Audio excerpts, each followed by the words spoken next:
Hi, and welcome to Eminent Americans. I'm your host, Dan Oppenheimer, vision quester of the contemporary American intellectual scene. My guests on the show today are Lila, Corwin, Berman, and Mark Oppenheimer. Mark is, among other things, my brother and the author of a forthcoming biography of Judy Blume. He's also editor of Arc magazine, host of their new podcast, and most importantly, a return guest on this show.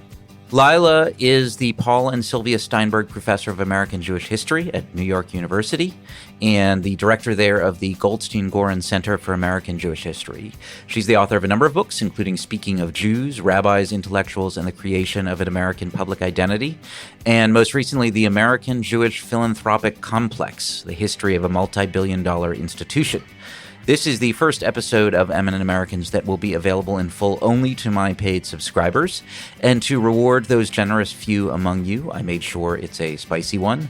We talk about Jews, higher education, Jews in higher education, free speech, Israel, Palestine, and the plight of the liberal intellectual Jew in a time when issues surrounding Jews and Jewishness in Israel are provoking decidedly illiberal reactions from both ends of the political spectrum. The main text for the conversation, if you want to pause and read it now before you listen to the rest, is a recent feature story in the New York Times Magazine that was titled, "A Professor Was Fired for Her Politics. Is That the Future of Academia?" It's about Maura Finkelstein, who was fired from her tenured position at Muhlenberg College as a result of her pro-Palestinian sentiments, some of which played out on social media, some of which showed up in the classroom, and so on. The article's not all we talk about by a long shot, but you probably enjoy the conversation more if you read the article. So lots of good stuff coming up in the next few months of the podcast. I talked to Anna Gott, founder and head of Interintellect, about the art of facilitating conversations. Sam Kahn, David Sessions, and I talk about our various stages of grief around our divorces from the left or our semi-divorces from the left. Avais Aftab and I talk about the problem with psychiatry. Matt Dinneman and I talk about his epic 7-book-so-far series, Dungeon Crawler Carl. Brady Dale and I talk about the intellectual foundations of crypto. John Pistelli and I talk about his new novel, Major Arcana, and so much more. So hope you enjoy this conversation. I know I did. Peace.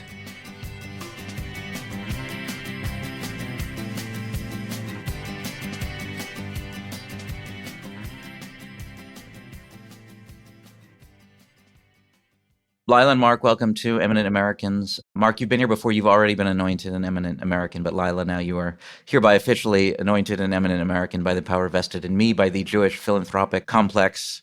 We're here to talk about the story that ran in the New York Times Magazine about Maura Finkelstein, the professor who was fired from Muhlenberg College. She's Jewish, but has been a pro-Palestinian activist since high school and was well known on campus at Muhlenberg College in Allentown, which I didn't know this before the article, but has a pretty substantial Jewish population, is known as a Jewish-friendly, Jewish-centric campus. She had a reputation on campus as a particularly pro-Palestinian professor, had maybe run into some tensions around that or issues around that, but as far as I could tell, felt relatively secure in her job.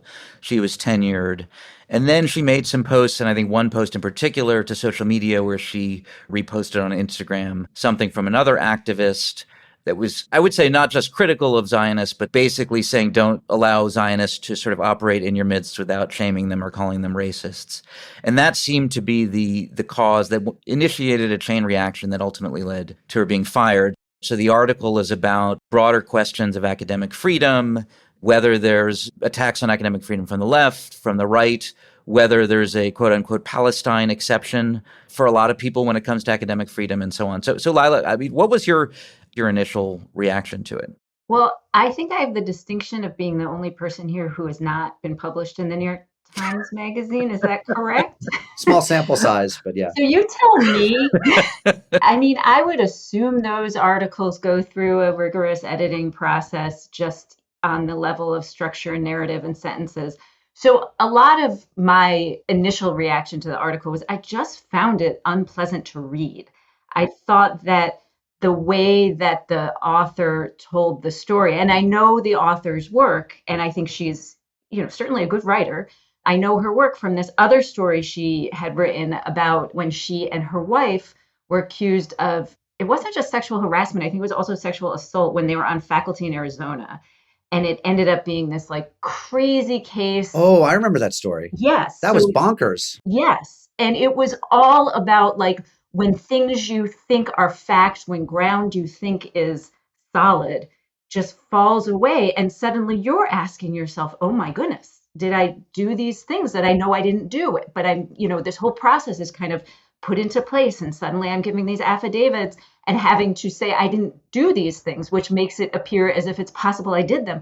So her writerly style for that article, although I still found like she has these sort of confounding sentences where it's just a little hard to follow what's coming first and what's moving next.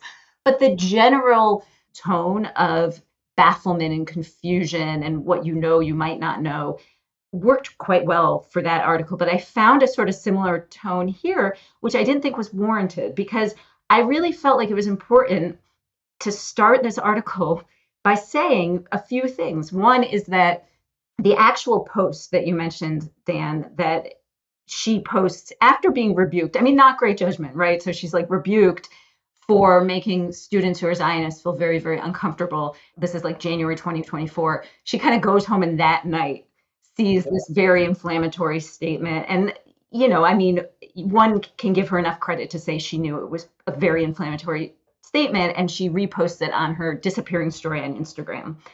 But that comes to the attention of somebody, a student, who eventually files a Title VI complaint only because there's a surveillance system, which is that the dean, maybe dean of students or something, is watching her account. A number of people have been sort of watching her. Now, she should have known that, but is watching her account, captures this disappearing story, sends it to the Title IX officer, who then sends it to the Hillel director, who then sends it to the Israel fellow and says, let's find a student or two to file a complaint. And the students who had never seen it and would not have seen it, and now arguably only because these professionals are putting it in front of their faces, maybe now are upset, indeed do file a complaint. So that seemed like a really important kind of piece to set out there. Like, yes, there's also all these issues of academic freedom and what professors can and cannot be doing with the power that they have and all of that. But I felt like in this environment in particular, it's important to kind of name the ways in which the legal answers, and I don't think they're very good answers to what's going on right now, are like, it's like a magnet, like everyone and everything is just being drawn to them, into like litigation saving us or something. When I finally got to that, it's like 5 paragraphs before the end of a very long article. I was like, oh my God, now because I think there's so much to be said about that machinery. And instead we got all this other stuff. So you think, Lila, if I could just sort of summarize, you think they buried the lead. The lead is there was this surveillance placed on her that was looking to catch her. So look, the whole thing is noxious, right? I mean, I don't think that university resources or decanal resources, dean's office resources, should be used to monitor the social media accounts of specific professors or any professors, nor do I think that people who work for Hillel, which Hillels are typically independent of the university, they sometimes have working operations with them, but the funding stream is usually different. Nor do I think it's a good use for Hillel International employees to be looking for plaintiffs in lawsuits. I mean, I think we're 100% unified on that. There's an interesting background here. I've actually, like, once upon a time did a little work on Muhlenberg as a journalist. And, they about 30 years ago positioned themselves in the market to attract more Jewish students. They said, we're going to have really good kosher dining. We're going to rebuild a really nice Hillel building. They knew that they had a strength there, and they decided to double down on that strength. At one point, and these statistics are always flawed, but the thinking was they were maybe a third Jewish, say, call it 15, 20 years ago. Now it's falling, and it's going to keep falling because no school will sustain that ever again, except, Brandeis maybe, and probably not even then, Yeshiva University, Jewish schools. So it's down to 20%. But definitely there's a lot of alumni support among Jews. It's one of the constituencies among which they do well. So my hunch is that they're terrified of losing a market edge they have among Jewish students looking to go to college, which is, let's face it, probably one of the only meaningful market edges that Muhlenberg, a pretty good school, but not a super name brand school, has. So yeah, somebody in authority was like, Maura Finkelstein's going to be a problem because the anti-Semitism watchdogs, principally on the right, who are looking to destroy higher ed, are going to use her to come for us. And so they were thinking, how can we make sure this doesn't happen? And indeed, there had been change.org petitions of thousands of people, Jews or self-styled Jewish allies, taking on Muhlenberg over Maura Finkelstein. So there's a background there, which is not that universities or colleges normally do this, but in this particular politicized moment around anti-Semitism, they might be liable to do this. While I don't think that she should have been stripped of her tenure based on what I read in this article, and I don't like the surveillance system, and I'm basically, in those respects, on Team Finkelstein, I also think that, like, it says a lot about sort of the state of the academy that there are professors who are posting really juvenile and stupid stuff on Instagram. It says a lot that they have Instagram accounts. It says a lot that they pose in pictures wearing keffiyehs. These are not grown-ups, and these are not meaningful educators. These are not serious people. And look, I don't know her, and it could be that after 10 minutes of talking with her or reading her work, I could change my mind on that and just call these errors in judgment. But it is a recognizable type on campuses today, and it doesn't do the causes of these people any favors. And it's not, and I think it's not good for undergraduate education in a number of ways. I think both of you in your sort of professional intellectual roles are kind of at the center of these things, which is it's a very complicated thing to be a Jewish intellectual today, particularly in the space of higher education, particularly with everything that's going on in Israel and Palestine. And I'm curious for both of you how you think about that, how you think about what that struggle is or how you balance those things. I mean, Mark, you were talking about Finkelstein as representative of a type that what they're doing seems kind of immature. You don't think it does anything to advance the cause they're ostensibly in support of. Is that something that resonates for you, Lila? I think you're more on the sort of, how do you think about that? Are those things you wrestle with? Like, how do you negotiate being critical of Israel in ways that feel appropriate to you, but also maybe separating yourself from people who do that in a way that feels like it's, flirting with anti-Semitism or at least reckless vis-a-vis anti-Semitism in a way that doesn't feel great? I assume this is something you've thought a lot about. Yes. It is. And I would agree with Mark that in this particular case of this professor at Muhlenberg, on the face of it, the facts that I have, I feel as if she should not have been stripped of tenure and should not have lost her job. I presume she got a very nice settlement, given, again, at the very end of the article, there's a lot about her resignation that she can't talk about. So I think she's going to be okay, and I hope that's the case. And I will say for me personally, and these are just decisions I've made myself, so I will defend her right to do much of what she did. But for me personally, especially since October 7th, like, I just want to be careful. I haven't felt like any concern that I'm going to lose my job or that someone's going to come after my tenure or that I'll get attacked. I have been attacked on, various times for running a program and having somebody participate in that program who is a Palestinian woman from the American Friends Service Committee. I have been written up in, various right-wing articles about being a self-hating Jew. And I have been somebody who's gotten those kinds of emails where Jews are saying to me or to the president of my university that someone like me should have been gassed in Auschwitz, right? And so anybody in the world of Jewish studies is sort of familiar with this, that, if you run a particular program and it is at all critical of Israel or brings someone who is anti-Zionist or pro-Palestinian to speak, you will be the recipient of this. So all of that has happened, and that hasn't made you're on the lists. I mean, you're on, when we're talking about... I'm on some of them. I don't think, thank you very much if now this gets me on more, but I don't think I'm not on Canary Mission, I don't think, because I have not said exactly the kinds of things that would get one on those lists, because it's not how I think about the world, and it's not how I want to relate to the world or to scholarship or to my students. So personally, my decision, especially since October 7th, but I think it was before then as well, has been in my scholarship to focus on the things about which I feel I have expertise and to be as clear and transparent about method and evidence. And in my, broader public writing, again, to focus on the things, and some of them are political. So in the last few months, I wrote something at MSNBC about Trump's executive orders having to do with anti-Semitism and the kind of irony of the Trump administration wanting to destroy DEI and yet saying they're so concerned about anti-Semitism when those quote unquote DEI offices, which are Title VI offices, have been the places where people have found recourse and remedy from anti-Semitism. Obviously, that is a political conclusion to draw. And I am not, trying to pull any punches about that, but I have not felt moved to or capable of making some kind of broad ideological statement about what's going on in Gaza, except to say, and I would say this publicly and as much as anybody cares to listen to me, is that it's all horrific. Mm-hmm. It's horrific to be killing so many people. And it was horrific that so many people were killed on October 7th, right?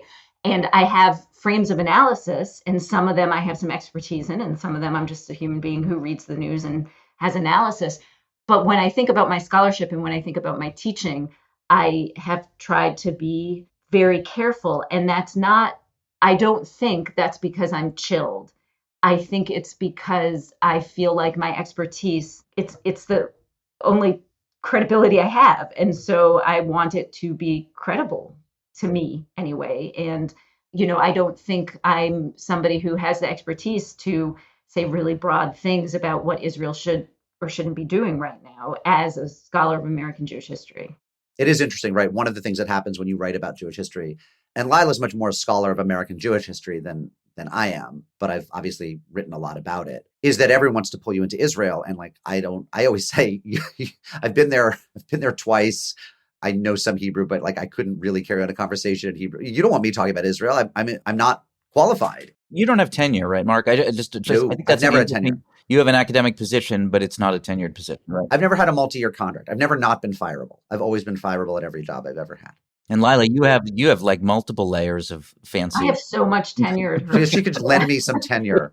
But one of the things that what Lila said raises is the point that she, and to some extent me in my job at WashU, but certainly she is in this job that is supposed to be a scholar and teacher.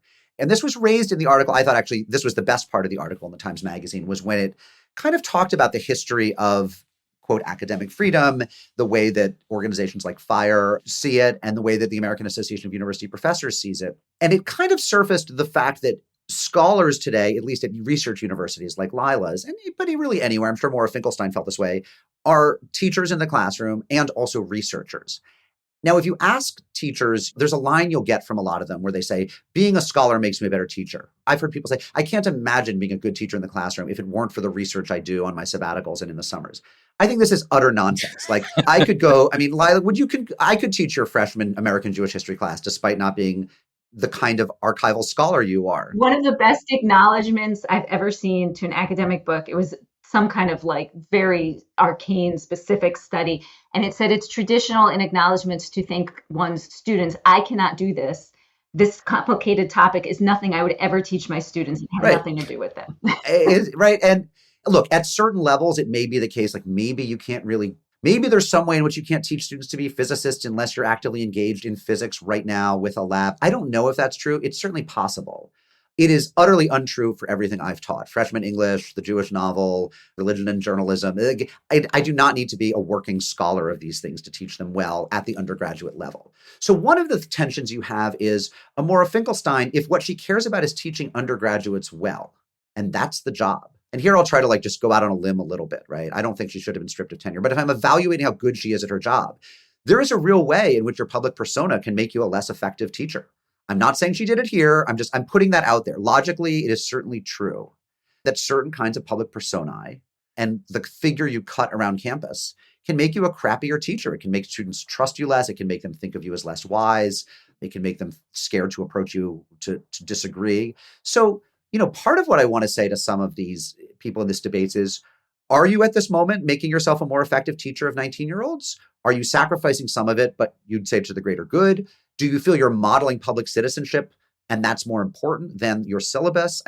But let's talk about that, because if you're putting a lot of time into your activism, are you giving short shrift to the classroom? David Graeber, the late anthropologist at Yale, was famously inattentive to his classes. Wouldn't show up. He'd forget to turn in grades. He was, one of the things, the secretaries in the office hated him because he was so indifferent to the nuts and bolts of making the place run. And so I guess part of what I feel about this question is, what do we think the job is? Because if the job is teaching college students well, then there is a set of requirements that, might come into that.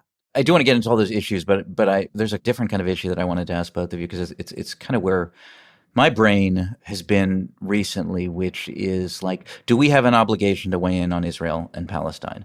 Because I think that is the claim, that is the assertion that is being made on everyone, and from the sort of hardcore, sort of pro-Palestinian activists, and I would say to a lesser extent from the other direction by Jewish activists, which is, we should all weigh in, or at a minimum, those of us who are Jews have an obligation to weigh in one way or the other on this conflict. Certainly, those of us, the more layers of kind of specificity you add onto it, the more people feel entitled to say that we should weigh in, right? So if we're published authors, if we're journalists, if we're professors, if we're a scholar of some aspect of Jewish life or history or culture, silence is violence or something like that.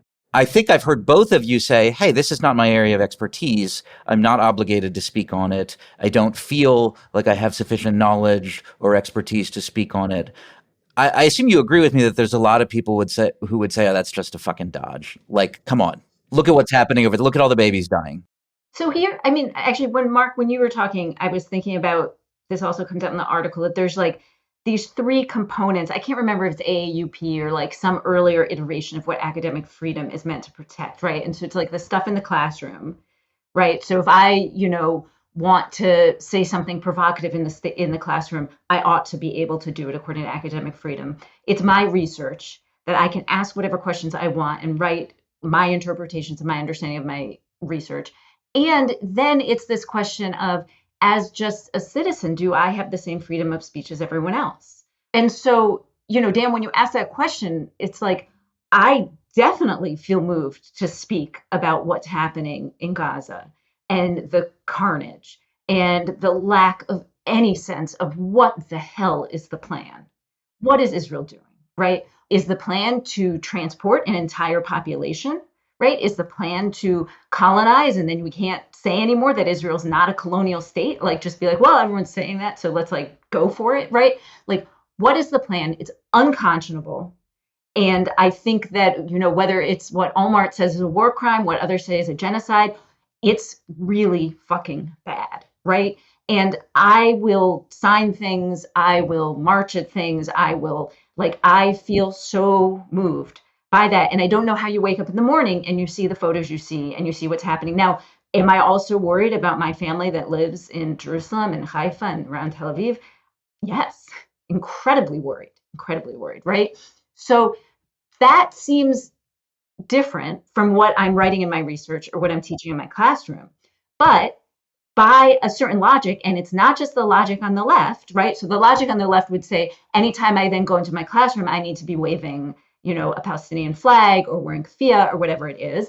And the logic on the right would say, you sign that petition when you're outside of the classroom or when you're not publishing your article in an academic journal. Doesn't matter. It's all the same. And you're just part of that woke ideological left that's here to indoctrinate our students, right?